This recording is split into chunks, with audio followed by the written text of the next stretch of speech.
Kahjuks ei näe ma mingit muud lahendust. Me peame nutitelefonid lastele ära keelama. See on üks väheseid asju siin kaootilises maailmas, milles ma 100% kindel olen. Ja ma tean, see idee võib esmapilgul tunduda radikaalne ja võib-olla ebarealistlik, kuid luban sulle, et kui sa selle video ära vaatad, siis näed ka ise, et see on vajalik ja täiesti teostatav plaan. Tere! Minu nimi on Diana Poudel ja nüüdseks olen ma 10 aastat või isegi enam tegelenud noorte nutiprobleemide teemadega. Ma olen kirjutanud raamatu, ma olen käinud enam kui 100 Eesti koolis, suhelnud tuhandete algklassilastega. Mu magistritöö on sellel teemal. Ning kui ma 10 aastat tagasi uskusin, et see on pere otsus, et kas ja kui palju noor nutimaailmas toimetab, siis tänasel päeval ma tean, et seda probleemi saab lahendada ainult riiklikul tasemel. See video siin on jaotatud 6 osaks. Kõigepealt selgitan, et mis ohud siis noori nutimaailmas varitsevad ja mis selle nutitelefoni nii ohtlikuks teeb. Teises osas teen ma puust ja punaseks, et miks ma olen kindel, et ainuke võimalus on riiklik regulatsioon. Kolmandaks vaatame siis meetmeid, mida on kasutanud teised riigid ning ma selgitan, miks need minu meelest on sama efektiivsed kui sõelaga kaevust vee toomine. Neljandaks käin ma läbi levinumad vastuväited, mida ma kuulen, kui ma inimestele oma ideed tutvustan. Viiendas osas selgitan, et kuidas see radikaalne idee tegelikult on väga lihtne ja kuidas seda annab reaalsuses ellu viia. Ning video lõpus räägin ka veidi, et mis plaanid on edasi, kui see idee nüüd kõnetab rohkem lapsevanemaid ning ka saad teada, kuidas sina saad sellele kaasa aidata. Video kirjeldusest leiad nüüd kõik need alapeatükid koos ajatemplitega ning võid hüpata kohe sind huvitava küsimuse juurde. Esimene punkt, et miks siis nutitelefonid nii kahjulikud on. Ja siin ma väga palju sinu aega ei raiskaks, sest tegelikult on ühiskonnas hämmastav üksmeel selles osas, et nutitelefonid ja noored ei ole hea kombo. Ning seal on nii palju probleeme, mida see kõik kaasa toob. Kui me räägime suurimatest ja korduvatest probleemidest, siis on sõltuvus, küberkiusamine, igasugused kommionud, vägivaldsed mängud, pornograafia, alastifotode jagamine, hasartmängud algklassilastele mõeldud mängudes, moonutatud maailmapilt, aga neid probleeme on palju rohkem. Neist võibki rääkima jääda. Et kuna ma olen sellel teemal kirjutanud ka raamatu ja siin kanalis on mitmeid lapsevanematele mõeldud videosi, siis ma lingin need siia kirjeldusse ja ärme väga detailidesse lähme. Muidugi oleks väga huvitav saada ka sinu sisend, et mis on kõige hirmutavam sinu jaoks laste ja nutimaailmaga seoses. Mida sa kõige rohkem kardad? Et laps näeb, teeb, suhtleb. Ja igasuguste mõtete jagamine siin video käigus on väga tore, sest ma ei taha, et see oleks monoloog, vaid ma tahan algatada ühiskondlikku arutelu ja pidada teiega dialoogi. Aga kui see jama kõik proovida nüüd lühidalt kokku võtta, siis põhimõtteliselt me laseme noored enne, kui nad oskavad lugeda, 10+10 piires arvutada, rääkimata igasugusest kriitilisest mõtlemisest. Me saadame nad internetti, kus on vägivaldset sisu, pornograafilist sisu, kus toimetavad petturid, skämmerid ja kõik muu. Ja kõige kurvem on see, et see on veel väiksem osa probleemist. Sest me elame maailmas, kus tehnoloogiafirmad teenivad triljoneid või tegelikult küll miljardeid, et selle pealt, et müüa meie tähelepanu, seda manipuleerides. Ning kuna tähelepanu on meie planeedi kõige piiratum ressurss tegelikult, siis konkurents on kõva ja isegi täiesti legaalsed börsifirmad kipuvad kasutama väga alatuid trikke, et meie tähelepanu endal hoida, sünnist surmani. Ja kui ma mõtlen nüüd selle peale, milliseid võimalusi pakub veel tehisaru selle personaalse manipulatsiooni osas, siis ütleme nii, et ainukene meie tilk tõrvapotis on see, et hetkel mul endal alaealisi lapsi ei ole. Ning äkki selleks ajaks, kui ma võib-olla kunagi vanemaks saan, oleme me siiski ühiselt välja mõelnud, kuidas lapsi selle jama eest kaitsta. Miks on vaja siis riigi tasemel regulatsiooni? Väga tihti on nii, et inimesed nõustuvad minuga, et jaa, tõepoolest, nutitelefonid ja lapsed ei sobi hästi kokku ja seda kõike peaks piirama. aga miks ei võiks olla pere valik, et kas lapsel on nutitelefon või mitte, et miks riik peab mulle ütlema? Ja 10 aastat tagasi ja isegi 8 aastat tagasi, kui ma oma raamatu kirjutasin, ma uskusin ise ka, et kui teha veidi teavitustööd, siis pered saavad valida, ja nad valivad soovitud muutuse, mis on kasulikum nende lapsele. aga kui ma olin mõned aastad ringi käinud ja eriti lapsevanematele koolitusi ja ettekandeid teinud, siis ma hakkasin nägema mustrit. Tihti tuli peale koolitust paar lapsevanemat minu juurde nõu küsima ja korduv mure oli see, et kui mul laps on ainukene klassis, kellel ei ole nutitelefoni, siis kas ei ole ohtu, et ta jääb sotsiaalsesse isolatsiooni. Ja kahjuks noortelt kuuldud lood klassiruumis kinnitasid, et see risk on tegelikult päris tõene. Et nutimaailmas toimuv ja see nutitelefon ise on nagu mingi sotsiaalne liim noorte jaoks, mis neid kokku seab. Ja kui sa ei tea, mis toimub nutimaailmas, siis sa võid mingitest teemadest ja toimetamistest kõrvale jääda. Ma olen kohanud üksikuid vanemaid, kes on suutnud nutitelefoni lapse elust eemal hoida ja tugev respekt nendele. Sest sellega tavaliselt kaasneb palju pingeid, pisaraid, paukuvaid uksi ja kõike muud. Aga kahjuks palju rohkem ma olen kuulnud neid lugusid, kus vanem üritas seda nutitelefoni eemal hoida, aga siis nad annavad ikkagi alla.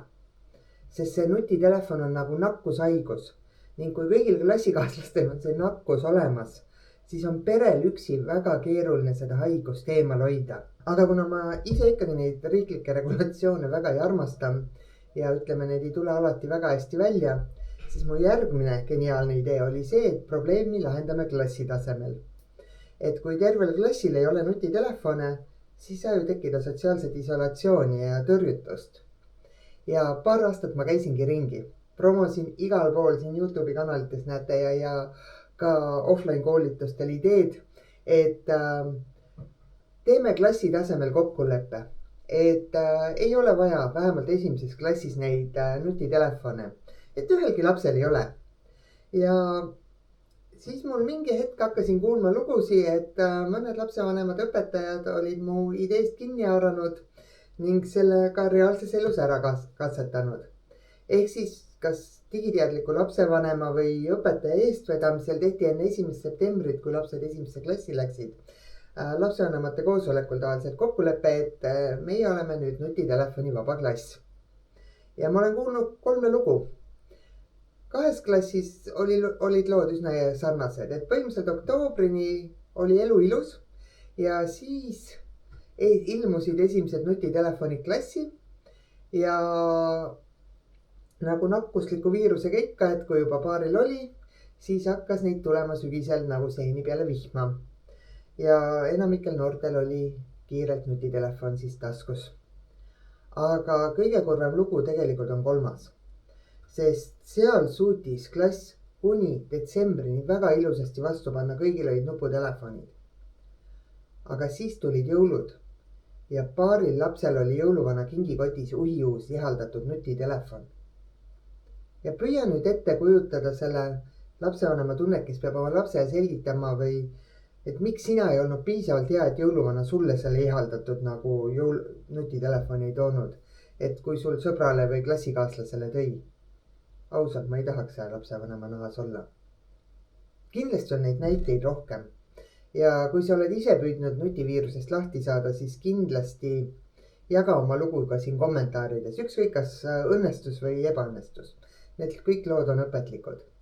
Aga seda jõuluvana lugu kuuldes saingi aru, et kahjuks on see viirus liiga nakkav, et kodanikualgatuse korras sellest lahti saada. Ja kui me tahame noori kaitsta, siis peame sellele viirusele palju laiemalt piiri panema kui üks pere, üks klassiruum. Ning kahjuks riiklik regulatsioon on vältimatu. Miks teiste riikide lahendused ei toimi? Sest Eesti pole ju ainukene riik, kus see teema üleval on. Ning paratamatult võib tekkida küsimus, et miks ma nii radikaalne olen. Et teised riigid ju üritavad palju leebemalt asjale läheneda. Aga võtame nüüd korraks näiteks Austraalia juhtumi. See on saanud palju globaalset tähelepanu ja eelmise aasta detsembris põhimõtteliselt Austraalia keelas ära sotsiaalmeedia alla 16-aastastele. Kukkus seaduse jõustumise päev ja kõigi alla 16-aastaste kontod pidid sotsiaalmeedia platvormid deaktiveerima, enam uusi kontosid teha ei tohi. Kõlab ju väga hästi. Aga minusugune skeptik läks muidugi uudist lugedes kohe vaatama, mis siis täpselt ära keelati. Ja selgus selline asi, et ära keelatud on rakendused ja platvormid, mis vastavad järgmisele 3 tingimusele. Esiteks, nende ainus või oluline eesmärk on sotsiaalne suht. Teiseks, need võimaldavad kasutajatel omavahel suhelda. Ja kolmandaks, need platvormid lubavad kasutajatel ise sisu postitada. Vastutus nende reeglite järgimise eest pand platvormidele, et kui kuskil platvormil tuvastatakse korduv rikkumine, siis võib teha trahvi kuni circa 30 miljoni euro suuruses summas. Esmapilgul võib selline regulatsioon tunduda täiesti piisav, aga nagu ma ütlesin, siis tegelikult on see kõik nagu sõelaga vee kandmine ja luba ma selgitan sulle. Esiteks näiteks ei ole selle seaduse järgi keelatud Discord, Roblox, erinevad tehisarurakendused ja 1000 muud jama. Ehk siis see seadus ei kaitse noori jamade eest, vaid nad lihtsalt suunavad noored ühtede jamade juurest teiste juurde. Samuti siin seaduses puudub kõige olulisem tingimus, mis tegelikult praegu on probleemiks, et me ei pane noori algoritmide poolt juhitud sisu sisse.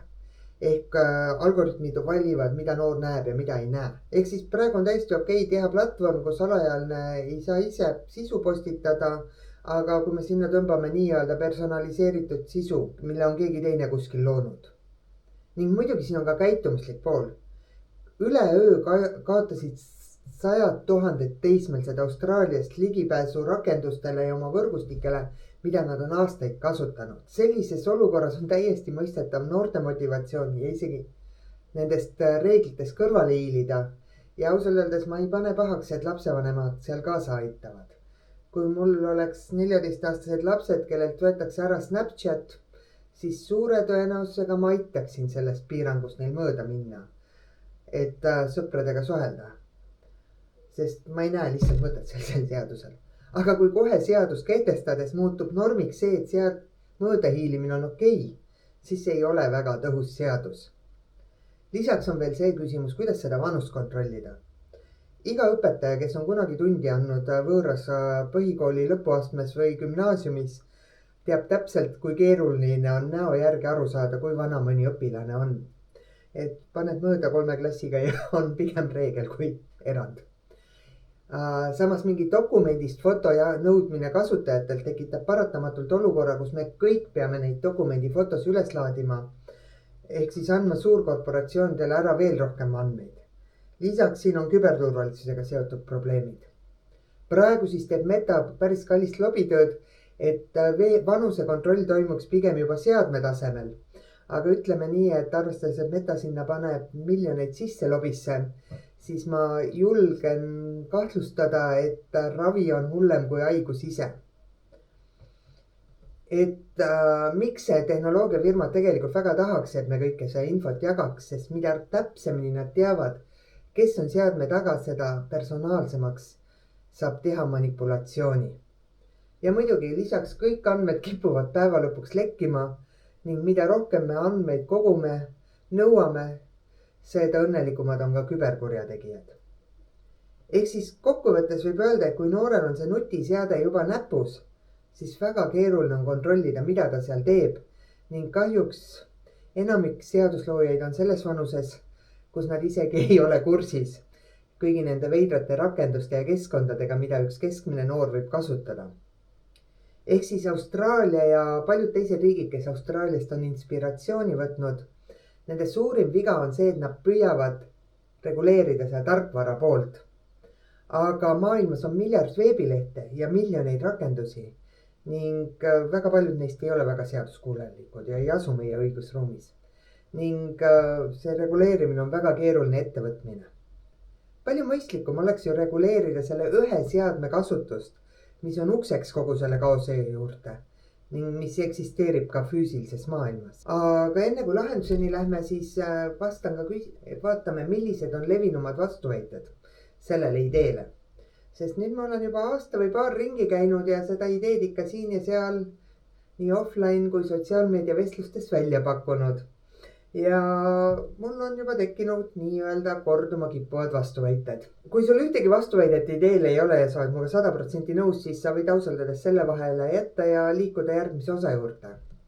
Aga kui sa oled veidi skeptiline, siis võib-olla see osa videost aitab mul sind lõplikult veenda. Ja esimene vastuväide. Aga siis ma ei saa ju lapsega enam ühendust. Ma ei räägi telefonide ärakeelamisest, vaid nutitelefonide ärakeelamisest. Nuputelefon võib olla igal lapsel minu pärast kas või lasteaias juba taskus ja ausalt esiteks need nuputelefonid on palju odavamad ja sellega saab helistada, saab SMS-e saata, selle aku peab õhtuni vastu. Tegelikult selle aku peab ka vastu terve nädala, nii et võib korra nädalas laadida. Teine levinud vastuväide on see, et aga ma ei näe ju oma lapse asukohta. Ja kui sinu jaoks on väga oluline näha pidevalt lapse asukohta, siis on olemas igasuguseid nutikelli ja GPS-trackereid, mida võid vajadusel kasutada. Või kui see jälgimine ei pea olema päris sekunditega ja reaalajas, siis ma ise kasutan hästi palju AirTag'e. Need on mul nii ratta, võtme, rahakoti kui reisikohvri, igal pool neid mul on siin palju.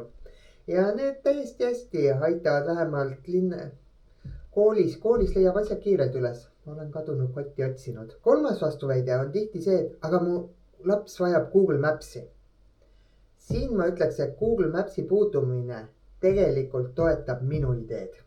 Sest uuringud on näidanud, et GPS-kaartide kasutamine, nende rakenduste kasutamine pigem vähendab meie kognitiivset võimekust. Kuna algklassi laps niikuinii võõrasse riiki üksi omapäi seiklema ei lähe, siis noore aju jaoks on igati kasulik õppida orienteeruma kodukohas ja kodulinnas ilma Google Maps'ita. Täiesti okei on, kui noor kodus arvutis vaatab bussiajad, paneb kirja, planeerib oma liikumisi. Aga me räägime ikkagi esimese ja teise astme õpilastest, kes on üsna piiratud oma liikumistest, huvikool, kool, sõbrad. 4. vastuväide. Aga mida siis laps vabal ajal teeb, kui tal telefoni ei ole? Loeb, joonistab, mängib sõpradega, käib kohalikus noortekeskuses. See vastuväide on alati kõige lõbusam. Aga tegelikult võimalusi on palju rohkem kui näiteks mu enda noorusajal. Siis ei olnud ei mingeid noortekeskusi, pidime kriidiga omale staadionile igasugused mänguplatsid joonistama ja lõbutsema seal. Ja tegelikult see on muret tekitav, et kuidas 19 aastaga on tekkinud illusioon, et elu ilma nutitelefonita ei ole võimalik ka algklassi tasemel. 5. argument. Aga siis ei oska mu laps ju tehnoloogiat kasutada. Ma räägin ühe saladuse. Nutitelefon ei aita eriti arendada digipädevusi ega tehnoloogiapädevusi, vaid põhiline asi, mida nutitelefon noortele õpetab, on see, et kuidas saada oskuslikuks tarbijaks. Osta nutitelefoni asemel taaskasutatud arvuti, seal saab päris korraliku arvuti seal 100-200 euroga.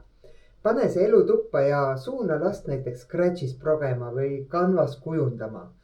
Ja mul täiesti okei. Las ta mängib Minecrafti sõpradega seal. Osta lihtsalt privaatserver, et ei satuks võõrastega kokku. Et oluline on see, et sa oled toimuva kursis. Nutitelefoni asemel arvuti, iga kell. Siis on veel üks argument, mida ma olen tihti kuulnud, et koolis on vaja nutitelefoni. Ja praegu tõesti kasutad õpetajad Kahooti jaoks, Padleti jaoks, Menti jaoks või mõnda muud keskkonda. Ja siis ütlevad, et kuulge, võtke nutitelefonid välja, skännige see QR-kood või midagi sellist. Samuti olen kuulnud lugusid, kus klassiõpetaja ise teeb heast tahtest klassigrupi kuhugi Snapchati näiteks 3. klassis või midagi. Aga see kõik on mugavusest ja see tegelikult muutub. Ja enamikes koolides on õpetajal võimalik kasutada arvutiklassi või laenata tahvelarvutid. Ja kui seda võimalust ei ole koolis, siis see on viimane aeg tekitada, sest ükski kool ei tohi eeldada, et kõigil lastel on olemas nutitelefon. See ei ole okei. Selle jaoks me ei pea isegi seadust vastu võtma. Kurk haridustehnoloogile tirele, kui teie koolis selline jama juhtub. ehk siis ärge muretsege õpetajate pärast, küll nad hakkama saavad nutivabade noortega. Et kui aus olla, siis tegelikult ma kahtlustan, et kui õnnestuks selline seadus vastu võtta, mis nii-öelda muudab noored nutitelefoni vabaks, siis teevad algklassi õpetajad hoopis suurema peo. Aga võib-olla sa pead silmas hoopis stuudiumit ja e-kooli, et laps peab sealt nägema. Siis tegelikult see on täiesti eraldi teema, aga algklassi laps peaks õppima ikkagi päeviku pidamist. Sest see e-koolis ja stuudiumis, kus õpetaja sekretäri mängib, ei ole tegelikult suures pildis üldse väga hea idee. Näiteks mul on reaalne mure omaenda kaksikute pärast, kes 12. klassi lõpetavad. Nad on 12 aastat harjunud, et õpetaja kui tubli sekretär paneb kõik kirja, millal on kontrolltööd, millised kodutööd ja kõik muu. Paari kuu pärast lähevad noored nüüd ülikooli loodetavasti ja siis seal nad avastavad, et kõik tuleb eri nurkadest üles otsida, ise kirja panna, ära süstematiseerida. Ma usun, et sügis võib traumeeriv tulla kogu sellele lennule ja iga sügis sellele lõpetavale lennule. Aga rohkem mina ei ole neid vastuväiteid kuulnud seni. Sa võid mind üllatada, kui sul on mõni vastuväide, mida ma juba ära ei vastanud, siis pane see kommentaaridesse ja arutame teemat. Aga oma kogemuse baasil ma julgen praegu väita, et nutitelefon ei ole vajalik algklassi lastele. Kusjuures seda teavad väga hästi ka Silicon Valley miljardärid, kes oma lastele millegipärast üldse neid imelisi nutitelefone kätte ei taha anda. Nii, aga lähme nüüd praktilise osa juurde, et kuidas see asi reaalselt ära teha. Sest hämmastavalt palju inimesi, kellega ma räägin, ütleb, jaa, idee on väga tore, aga see on täiesti võimatu idee. Ma ei saa aru. Sest kuidas see on võimatu? Kui me kujutame ette olukorda nagu Austraalias tehti, et 1. jaanuaril 2027 on kõigile kuni alla 13-aastastele nutitelefonid keelatud ja rabame need kätest ära, siis võib tulla mäss. Ja ma ei ole üldse kindel, kumb esimesena barrikaadidele läheb, kas lapsevanemad või noored ise, sest see oleks üsna traumaatiline kogemus. Aga kui me teeme seda targalt ja mitte kiirustades, teeme seda nii, nagu me praegu teeme venekeelsetes koolides seda üleminekut, et üks klass korraga alates 1. klassist. Ehk siis 1. aasta on kuni 7. eluaastani keelatud, siis on 8. ja nii edasi. Jah, see võtab meil 6 aastat aega, et jõuda lõpuks sinnani, et meil on alla 13-aastased noored, kes ei ole nutisõltlased. Aga see lahendus on jätkusuutlik, tekitab tegelikult üsna vähe stressi ja see seadus ei ole mõeldud noorte karistamiseks. Noored ei ole selles jamas süüdi, milliseks internet on tänasel päeval muutunud. Aga me ei taha ju halba ka sellega noortele, et me ei lase neid autorooli, enne kui juhiload ette näitavad ja 18 või 16 on. Me ei müü neile nikotiini, me ei anna neile alkoholi. See on noorte kaitsmiseks. Ja muidugi alati on neid, kes piire kompavad või seadusi ignoreerivad. Aga kui neid seadusi ei oleks, siis me elaksime ka füüsilises maailmas suures kaoses. Muidugi siin tähendab ka see, et mida see keel täpselt tähendab. Et kas siis politsei või lastekaitse hakkab pistelisi kontrolle tegema inimeste kodudesse, et ega sa ei ole oma telefoni. Ega laps ei ole telefonis. See oleks jabur. Kui lapsevanem otsustab oma vana iPhone'i lapse kätte anda, et see saaks seal Candy Crushi tunnike mängida, siis ma arvan, et see pole meie probleem. Kui lapsel on asjad korras, koolis ja kõik toimib, seda telefoni koduseinte vahelt välja ei vii, siis ma arvan, et ei mingit nutipolitseid või lastekaitset pole vaja. Aga kui nüüd mõni noor tuleb kooli nutitelefon taskus, siis on direktoril õigus see ära korjata. Samamoodi nagu e-sigaret või nuga.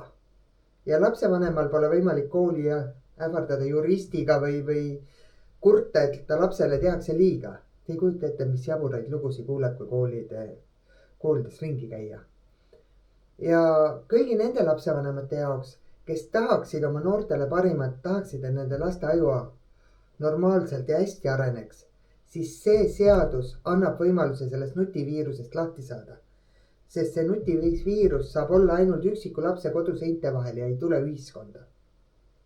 Ja ma ei usun, et üle poolte lapsevanemate järgiks seda seadust suurima rõõmuga, sest nad tahaks seda teha, aga neil üksi puudub lihtsalt see piisav otsusekindlus ja see sotsiaalne surve on liiga suur.